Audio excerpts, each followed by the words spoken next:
வணக்கம். இன்றைக்கி என்ன சமையல்னு பார்க்கலாம் வாங்கம்மா. இன்றைக்கி நாட்டுக்கோழி பிரியாணிம்மா சூப்பராக செய்திருக்கிறோம். ஜம்முன்னு வந்துருக்கு பாருங்கள், அருமையாக இருக்குது. இது செய்முறை விளக்கம் வேணும்னா கேளுங்க, நான் பதிவு பண்ணுறேன். சூப்பராக ஜம்முன்னு வந்துருக்குமா. அதில் ஒரு 2 கரண்டி தட்டில் எடுத்து வச்சுக்கலாம். சூப்பராக மணமாக ரொம்ப நல்லா இருக்குதுமா. ஜீரக சம்பா அரிசியில் தான் செய்திருக்கிறோம். ரொம்ப நல்லா வந்திருக்கு. நாட்டுக்கோழி பிரியாணி கொஞ்சம் தட்டில் எடுத்து வச்சாச்சு. அடுத்து நாட்டுக்கோழி கிரேவி, நாட்டுக்கோழி சிக்கன் கிரேவி சூப்பராக வந்திருக்குதுமா. அதுவும் ஜம்முன்னு இருக்குதுமா. அதில் கொஞ்சம் எடுத்துக்கலாம்.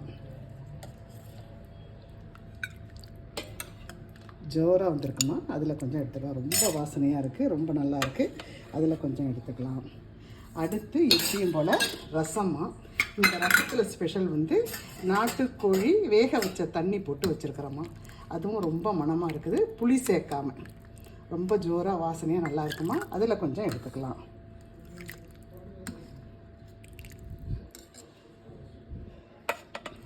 அடுத்து இன்றைக்கி வெள்ளை சாதம், சும்மா பொன்னி பச்சரிசி தான் வடித்தேன். அதில் கொஞ்சம் எடுத்துக்கலாம். பச்சரிசி தான் வடித்தோமா, அதில் கொஞ்சம் எடுத்துக்கலாம்.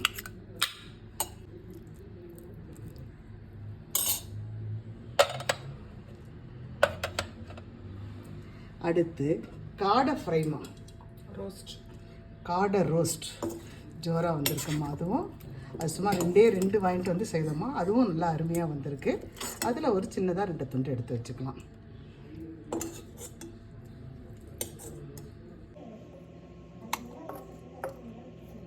அவ்வளோதான். அடுத்து ரைத்தா,